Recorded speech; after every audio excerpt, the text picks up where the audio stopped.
Hey, I am back.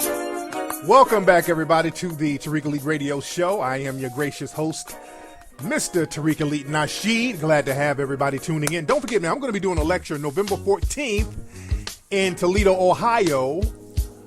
I will give you guys more details and information coming soon on where you can get your tickets and all that. But I want all my Ohio people and all the people that's in central surrounding areas to come out and join me when I do my lecture out there in Ohio. Got a lot of folks calling right now. Let's hop right on the phones immediately. What's up? Who's calling? Yo, what's up, player? This is Rory calling from V8. I'm calling from Norfolk, Virginia. There you go. What's going on, Rory? Not much, man. I'm out here modulating, man, on this nice, beautiful day out here at V8, man. I just wanted to call and chop up game with you. No doubt. What's on your mind? Man, I just been seeing out here, man, especially in Virginia, I've been seeing a big inflation of black women, you know, with all the enhancements as far as butt injections, lip injections, man. I just want to know what's going on with that because I thought sisters was naturally blessed with that. But I see them going out and getting a lot of surgeries to get that taken care of. Yeah, man, there's a lot of competition out here, man. There's a lot of competition now.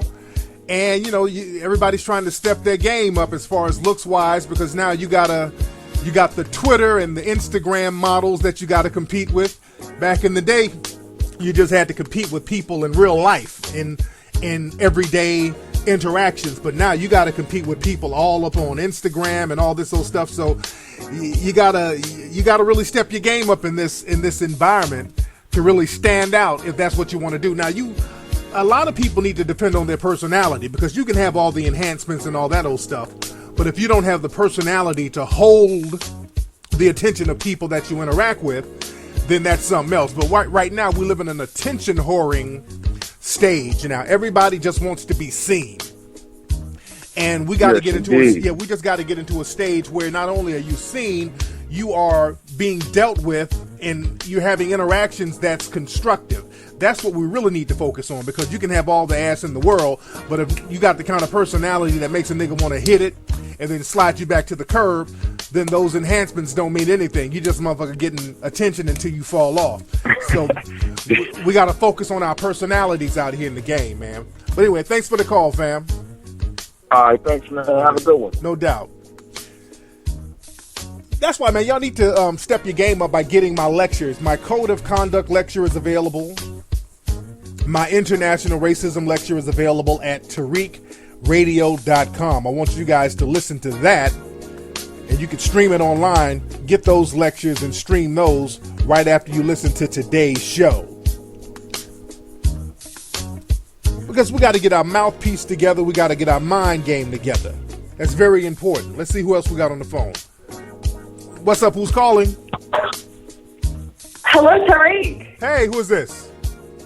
Hi, this is Nadia. I'm calling from Australia. I just can't believe I got through. Yes, indeed. How are you, Nadia? What's going on out there in the Down Under?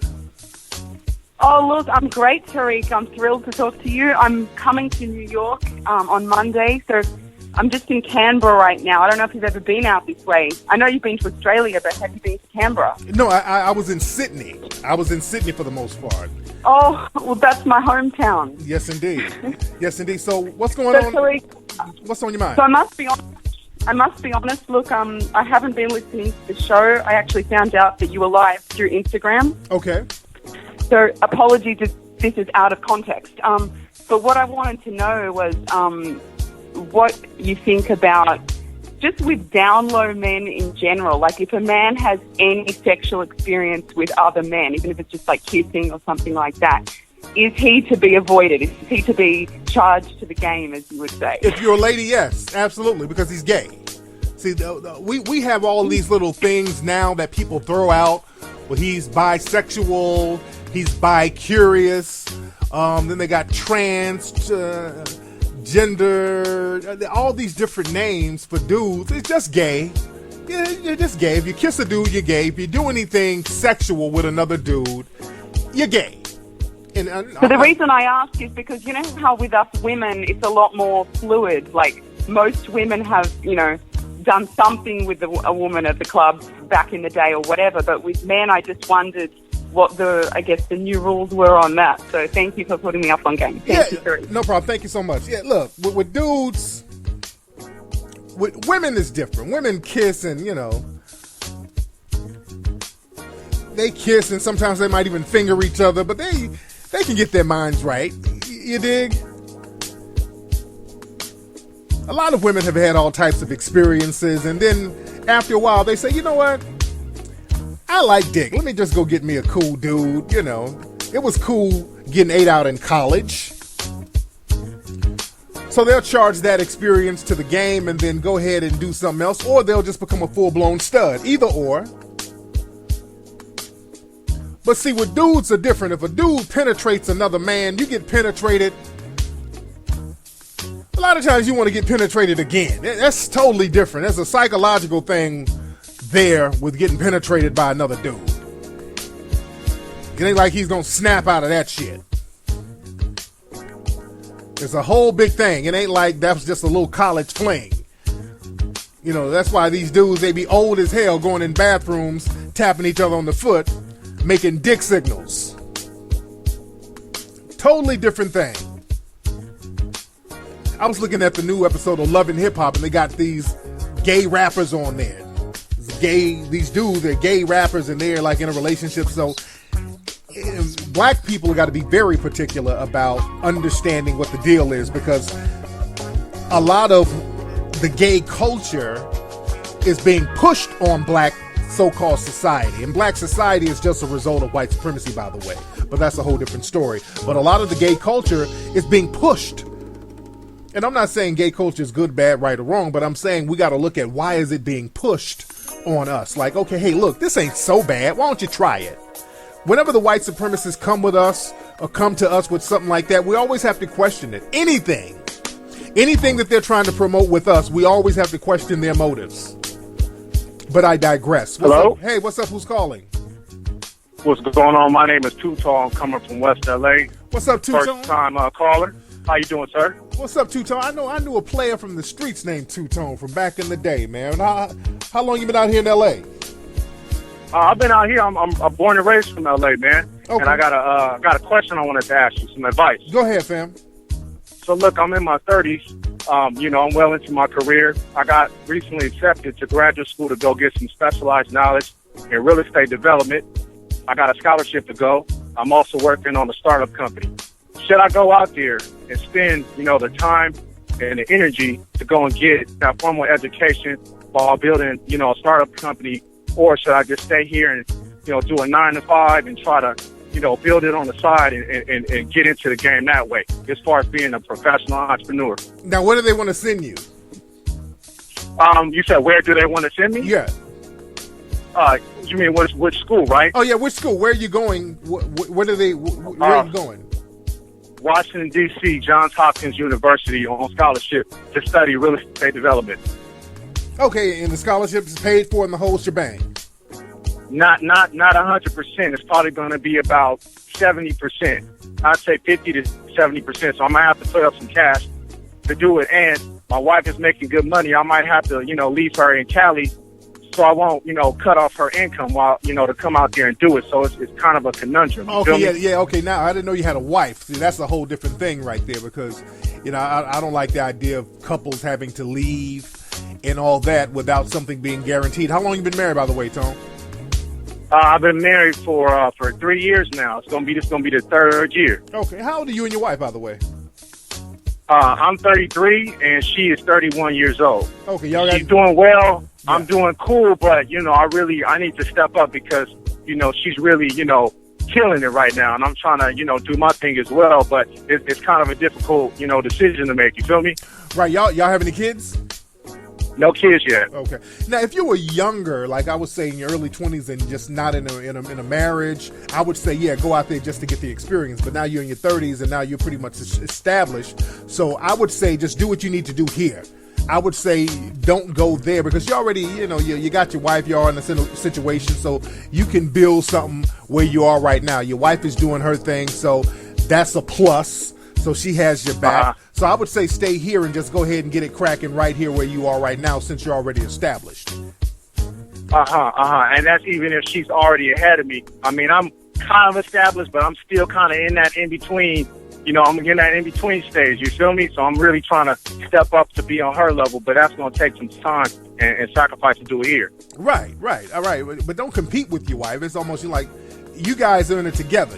You're talking about stepping up, being on each other's level. You're already in it together, so there shouldn't be any competition. But I understand as a man, you want to be thorough, but don't get out that competition thing with your wife, man. You guys are watching each other's back. Stay here, support your wife, have her support whatever you do, and you guys build from there. All right? Hey, big homie, much appreciated that, folks. Thanks for the call, man. Yes, indeed. I don't like to see couples, especially they're established. I don't want them to have to leave each other and all that, because that's when the bullshit starts happening. You know, you don't want to do that. I want my man to stay here. I don't want my man to go off to school and then he come back early, come back home and hear this in the driveway, you know? Yeah,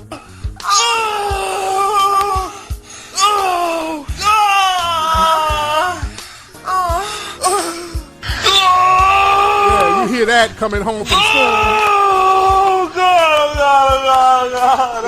Yeah, a nigga in there dicking wifey down, you did, because he's been gone too long. So I don't want that to happen. Let's see who we got on the phone. What's up? Who's calling? Hey. Hey. Tariq, this is Kalisa from Omaha, Nebraska. What's your name, sweetie? My name is Kalisa. Kalisa, did you guys contact me about doing a lecture before? Actually, no. I'm friends with you I'm following you on Twitter and on Facebook. Okay. I'm K Hill. Okay, because there was somebody in Omaha, because I didn't know there were too many black folks out there, but evidently yeah. Yeah, they wanted me to do a lecture out there. But what's going on, Kalisa? Yeah, I would love for you to come out here and do a lecture. It's a lot of people that need to get woken up out here. I don't know what's wrong with these people. I'm not from here. Yeah. But I've been raised here. And, yeah, I would love that. Yes, indeed. But I support everything what you do. I have much respect for you. I didn't think you were going to answer, but... I answered, yes, indeed. So what else is on your mind? Well, okay. I have a 5-year-old daughter. She goes to Florence. She just started school. And I noticed that it's like a lot of Caucasians there. Like, it's more white people than black. Right. And it's not sitting too well with me. So I was just, like, I think I'm going to just have her finish out this year to see how it goes. But I'm thinking about changing her school. But then with that, if I change her school, she might have a problem with some of the black people here. Because these people are kind of hateful. They're real jealous of one another.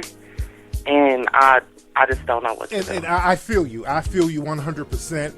This is why I'm a big supporter of independent African-centered schools. I literally go out of my way to find African-centered schools and support them financially, because we need them just for situations like you're talking about. And my young sons, they're going to be going to regular school pretty soon. Right now they're in preschool, and I have my oldest son, he's 2. He's 2.5, and I have him in an African-centered school, which is private. And, I worry about sending them to a school with other non-black people, because, you get a lot of bullshit. Also, sending them to a school that, like a public school, full of black kids, and the school is controlled by the white supremacists, that's just as bad, because now you got a bunch of little white supremacists who are black. They think like white supremacists because they think of hating each other, because they've been raised by hood rats and public schools are shit. So you got to deal with that. So this is why we have to get into situations where we control our curriculum, and we got to look and seek out other independent black schools in our cities. Even if it's small, I know there has to be something out there in Omaha, and if there's not, we need to start creating something out there. So I feel you. I feel you 100%. And I would say for the time being, let your daughter finish out school at that spot she's in now.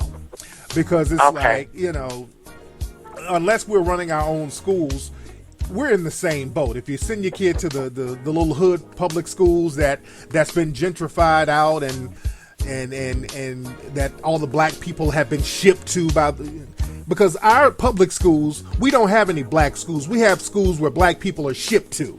We have plantations. They're nothing but plantations with white supremacist teachers throwing them in special ed and the whole shebang. So this is why we literally got to create our own curriculum in our own schools. But anyway, thank you for the call, sister. Yeah, thank you. Yes, indeed. Man, that's why I'm so big on that.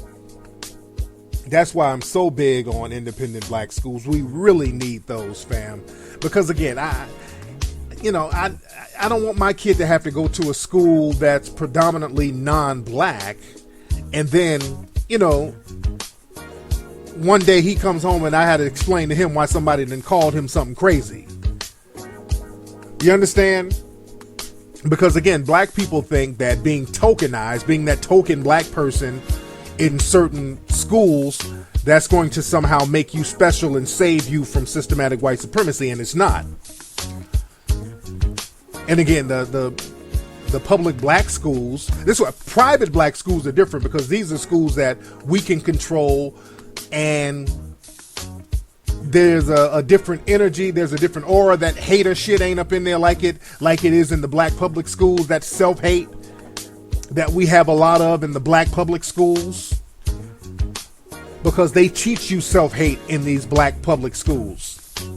All they do is teach you slavery and civil rights and half-ass everything else. But I digress. Let's see who's on the phone. What's up? Who's calling? Yo, Tariq, what's up? Yo, it's Kwame from Tito. What's going on, man? I'm good, man. What's on your mind? Yo, I'm chilling. I just wanted to ask you a simple question. Okay, this weekend there's the Floyd Mayweather fight, right? The boxing fight that's going on. Yes. With Mayweather and Motto, supposedly his last fight. I've been told this is an Al Haymon event. I'm hearing a lot more about Al Haymon and pretty much how he's monopolizing boxing and whatnot.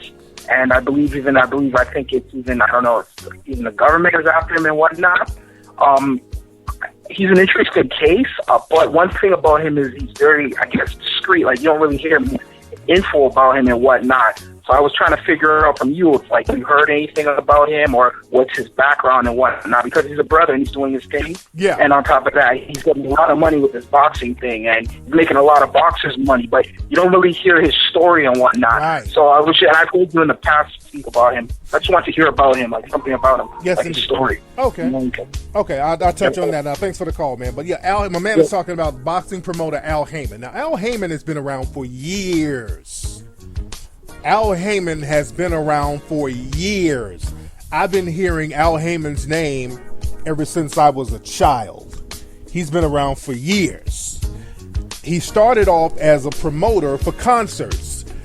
I remember he was always like, I think he was connected to the Budweiser Superfest, something like that, where they would get a lot of black R&B groups together and have these big concerts. Especially when I was living down in Birmingham, Alabama, I would hear his name a lot. They would bring the Gap Band and Frankie Beverly and all these groups. I think he was even managing Frankie Beverly, because I know every time there was a Frankie Beverly concert, his name was attached to it. So Al Haymon has been around since, from my understanding, since at least the late 70s.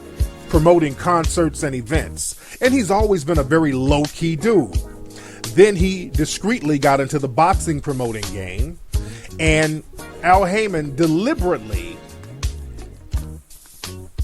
is discreet. He's very deliberately discreet. He doesn't want his face out there. I think you can find about 3 pictures of Al Haymon that exist. Al Haymon don't really take no pictures.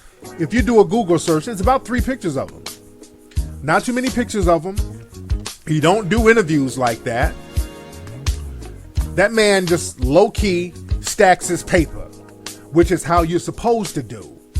We got to know how to low-key get our money and control our money and control distribution. So he understood the game early. He knew not to put his name out there so he can get any kind of controversies. He's been a very low-key, discreet brother, and he's been making money hand over fist. And he took the boxing world by storm. And when they had people like Floyd Mayweather getting rid of all of the Bob Arums and all these other guys, these other white boxing promoters, because boxing has always been controlled by the mafia and all that old shit. So the white boxing promoters, they've been around for decades, robbing people, raping people out of money. And it was cool when they were doing it. Now you got a black man, out here doing things legit. He ain't robbing, raping anybody. He's paying these black boxers what they deserve to be paid. He ain't fucking them like all these other mafia bosses and these other white promoters were doing for years. That's why so many black boxers end up broke. So Al Haymon stepped up, understood the game, started managing the game, making money hand over fist, and they've been bringing in some of the biggest paydays that boxing has ever seen. Now all of a sudden the white supremacists want to cry foul. Oh wow, he's monopolizing the game now. I know moist ass Oscar De La Hoya, I think he tried to file a lawsuit against Al Haymon because see, the white supremacists, one thing, they don't like you making more money than them. The minute you start making more money than the white supremacists, all the red flags go up. When they find out a nigga that made more money than them somewhere, hell no.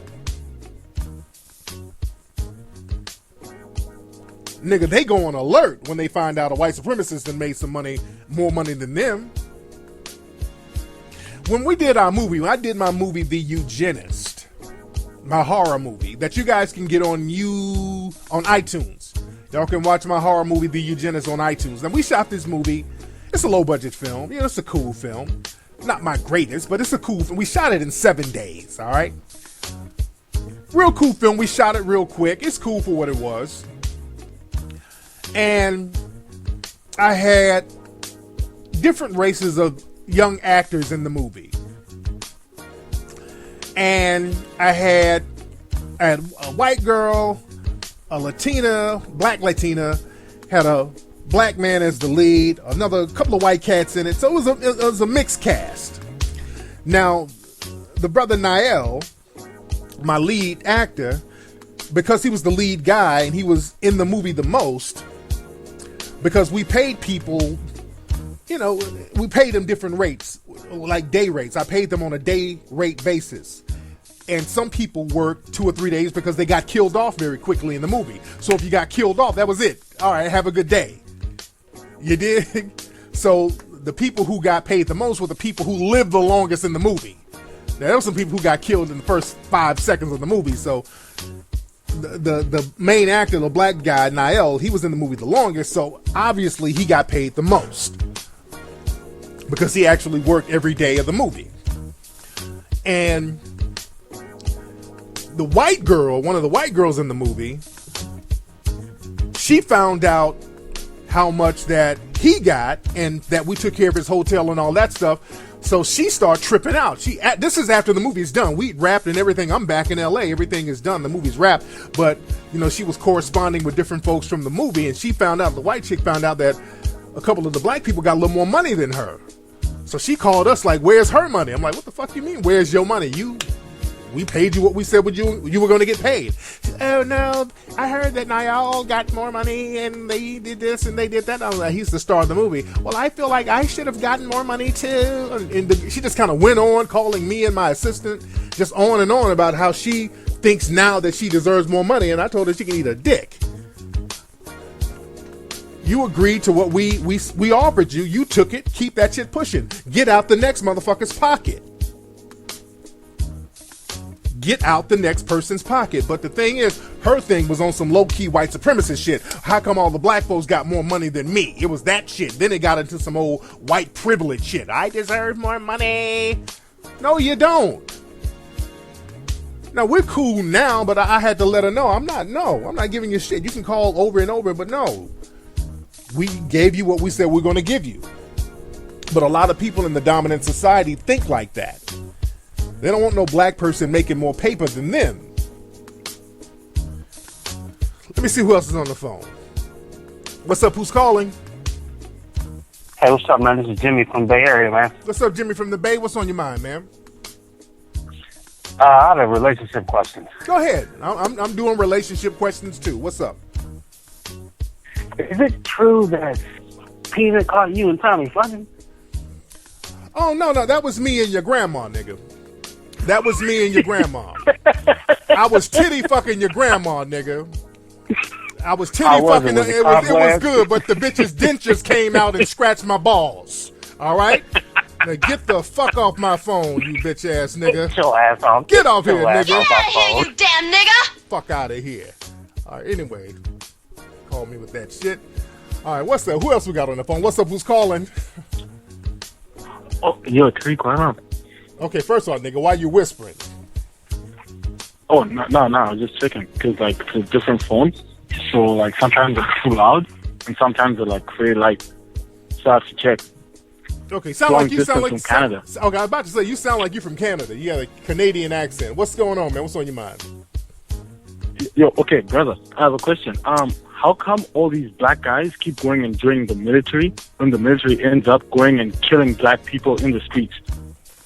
Well, the thing is, man, in a system of white supremacy, they create a system of economic deprivation where you just need money. You need to do anything for money. So if you get an opportunity to make money, no matter how immoralic it is, you'll take that opportunity, unfortunately. So that's just the way the game goes when you are in a system of economic deprivation. That's why you have Western-funded groups like Boko Haram over in Africa that's funded by the West. You understand? Because they have a situation of economic deprivation, and then they say, hey, look, we'll give you some money and some fresh guns and fresh gear and food and water if you take your guns over here and attack that African group. So that's how white supremacy operates. That's why we got to be on that black empowerment level, fam. All right, but thank you for the call. Let me get some more calls here. What else we got on this phone? What's up? Who's calling? Hey, how you doing, Tariq? This is T.Y. from Chicago. Hey, man, what's on your mind, fam? Nothing major. I'm actually not even listening to the show. I was just calling. I saw your Instagram post. I was calling to see what you guys are talking about. Hey, man, we talking about whatever, man. What's on your mind? Relationship problems? Oh, okay. That's cool. Okay, so I got a question. I just recently broke up with my baby mom. My baby real young, 7 months or whatever, and she was talking to another guy. Not like they wasn't fucking or nothing, but, she was talking, to him. I've been listening to you for a minute, so I take a lot of your advice. Right. And I'm wondering if, because I broke it off with her, I put on timeout and everything. Like, to her, it's not a timeout, but to me, it is. And I'm wondering, like, should I try to rekindle that sometime down the line, or what's your opinions on that? What should I do? Okay, now let me ask you this. Now, how old is your lady and how old are you? Well, your ex-lady. I'm 20 and she's 21. Okay, so y'all both young. Now, first of all, who was this dude she was talking to? Was she talking to him on the phone? How was she talking to him? I don't want to take up a lot of your time, so I'm gonna try to keep this real short and sweet. When we first started talking, I had a friend that was a girl. She was an actual friend. I didn't look at her like that. We just grew up together. She was a tomboy. Stop. Slow down. I asked I just need a bam. Was she talking to the dude on the phone? Just real answer that. It was like they was texting, but it was inappropriate text messages. Oh, okay, like what? Like what? What was the text messages saying? Like they talking about like when the last time he fucked, and she asked him when last time he had sex, and just talking about inappropriate shit. Like, from my understanding, that was just a friend. Because I guess she been knowing him before me, but you picked 3 years into our relationship and we got a daughter to, talk about shit like this, you feel me? Yeah, well, she's definitely, for her to have a kid, the girl just had a damn baby, and she's on here texting with another dude talking about fucking, so you might have a ratchet on your hands, brother, because that sounds like some real ratchet shit. But this what I was saying, even before my daughter was born, I was like, maybe when we was young, I was like, maybe we probably need to see other people, you feel me, shit like that. And, she just play that love card like, I only want you for the rest of my life and shit. And, I'm trying to be more logical than emotional, and I'm trying to tell her, like, as we get older, you're going to be experiencing different things, working at other jobs, and you might see something you might like. And she didn't want to hear that shit, so... But it's all about, forget about what she wants, because again, there's people out there who will do dirty little shit and still want you to act right and still want the relationship. So, they want that security, and that's not your job to give ratchet security. If you got a ratchet chick, you need to say, hey, I got a ratchet ass chick that I might have to charge to the game. Now, that was inappropriate for her. Now, again, she's going through learning and growing pains. She is young. So sometimes we got to let people know what we will accept and what we will not accept. So I can chop that up a little bit to youth, so now she knows better. You got to establish, now this is up to you, to say, hey, look, you can't be talking to no niggas at all while you're dating me. If you're talking to, I don't give a fuck if you knew the nigga since you were 5. We're in a relationship now, so you talking to these other dudes, that's just inappropriate. Now, if you feel like you got a desire to keep in touch with these niggas, well, then I just can't fuck with you. And you got to stand on that. You understand? Yeah, so all this old shit shouldn't be happening. Okay, go ahead. All this shit should have been nipped in the bud early. The first text should have been nipped in the bud. Like, who the fuck is that nigga you texting? It shouldn't even gotten to the point of, y'all, they talking about sex and who fucking who. No, you got to nip that shit in the bud, pimpin'. You understand that? Yeah, I understand. There you go, man. So go nip it in the bud with her ass. Go have a conversation with her today and let her know what the rules are. Let her know, like, hey, look, we're going to get this thing cracking.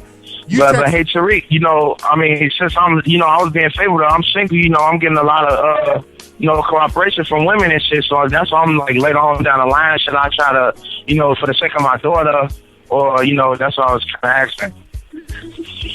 I mean, shit, if you want to be in a relationship, I'm just telling you what to do. Now, if you single and ready to mingle, go out there and get it popping. You dig? But I'm just saying, if you do decide to get back with your baby's mom, you need to set those ground rules down, because that's a whole different thing. She on here texting with niggas. You don't know what they talking about. That nigga can be in her head trying to get his plot game on or whatever to get you set up or whatever. So you got to nip that in the bud. Now that you're single, I say go out there and mingle a little bit, get it in a little bit, test the waters a little bit before you get back with baby mom, and then you can probably have a clear mind on what you really want to do. All right? I understand that. Thanks, Tariq. Thanks for the call, man. Come on, man. Y'all got to stop trying to, just because y'all niggas done popped out a kid with one of these fucking ratchets, that don't mean that she ain't ratchet no more. Y'all think that just because one of these motherfuckers done gave birth, that they gonna stop doing little ratchet shit, that they've elevated to some type of Mother Teresa level. That ain't the case. Ratchets give birth all the time, and that don't change their ratchetness. They'll drop that baby off at Nana's house and go back out there in the streets and start plopping other dicks in their mouth like corn dogs. Y'all get off that my baby mama shit. You got a ratchet in your life. And acknowledge that. Stop trying to make more out of these ratchets than they are. A ratchet is a damn ratchet, whether they give birth or not. Let's get one more call in here, because we're going to get up out of here in a second. What's up? Who's calling? Hi, this is Sharon calling from Miami. How are you today, Tariq Lee? Hey, Sharon, how are you, love? Wonderful. I saw your Instagram post, so I decided to call in, but I just saw a Facebook post with Dr. Umar Johnson. Yes. And he was discussing the IQ test. Yes. And he was talking about systemic racism, and it was quite interesting to note that he is making this, making us aware that this is IQ test that people always talk about, how individuals say, well, your son's IQ was below a 100, and a lot of parents didn't know that last portion of the test, verbal comprehension, was a factor that was not a learned behavior in the schools because of the poor quality of teacher education in the inner city schools. Absolutely. I recently worked with the National Council on Teacher Quality conducting a study in Miami-Dade, and in District 1 and 2 of Miami-Dade County Public Schools, we have the lowest scores because the teacher turnaround on teacher quality, not saying that every teacher does not know how to teach, but we do not have effective teachers in our lower performing schools and areas. Absolutely. So our parents need to know that they need to go into these schools and demand that their teachers are high quality teachers or highly qualified teachers that are remaining in the schools, and not just because they want to stay there for 3 years or, you know, to get their student loans paid off. They have to be dedicated to our communities. Absolutely. Absolutely. Yeah, and we talked about that in Hidden Colors 1. We talked about that whole IQ test and how that's a farce. Right. That was some shit that was created by the Nazis in Germany. So that right, it always right. had a racial undertone to it. And they like to throw that IQ thing on black people. But we always we point out that African immigrants come over here and outperform everybody, not only in America, but in Canada and Europe. So all that black people have a lower IQ, that's a crock of bullshit. It's the way that we're miseducated with these schools out here. And I was talking earlier to the sister about how it's important for us to own our curriculum. And this is why we do the Hidden Colors series. But I totally agree with what you're saying, sister. Thank you so much for the call. And I applaud you. I watch all your Hidden Colors. My brother is an avid fan, avid watcher. He got me into watching you, and I'm I'm going to tell you, you're doing a great job. I love listening to you. I love watching everything that you do, and keep educating our black people. I thank you for that. Much respect, man. Yes, indeed. We gotta, dude. These white supremacists, man, they do not play games with maintaining white supremacy. They do not play games with maintaining white supremacy. We think that they will not harm our children. We think that they think like us. They will get your child with a straight face and miseducate that child with a straight face. This is why we got to support those African-centered schools everywhere. Y'all let me know if you got an African-centered school. Let me know where you are, family. If there's an African-centered school in your city, email me so we can put that up on melanoidnation.org. That's what we need to do, because a lot of people are talking about this education thing. This is what all my listeners, I want y'all to do. Let me know all the African-centered schools in your towns so that we can make a list of them so people will know where to go. We're going to do that on Melanoid Nation this week. Email me. My email is info@tariqelite.com. info@tariqelite.com. Let me know the names and the addresses of some of the African-centered schools and their websites. And I'm talking about the legitimate ones, not a motherfucker who's got like a trap house with a coloring book in there talking about that's an African-centered school. No, motherfucker. I'm talking about a real chartered African-centered school with real black students in there that they're teaching. Let me know where they are so we can put it up on melanoidnation.org so we can start letting people know where to go in these cities so we can support these schools and let us know the grades. We're going to get this thing cracking right now, family. Anyway, y'all, let me get up out of here. Don't forget, family, go to TariqElite.com. Get those brand new RBG t-shirts at TariqElite.com. Get them today. Get the brand new Melanoid Nation flags and wave those flags up high. You can get those at TariqElite.com as well, or at melanoidnation.org. Everybody go to melanoidnation.org and donate to melanoidnation.org. And also, we're still looking for more writers for melanoidnation.org. So email me at info@tariqelite.com. and we can chop up game about that. Anyway, y'all, I'm out of here. I will see you guys on this Sunday's Ustream show. I will holla.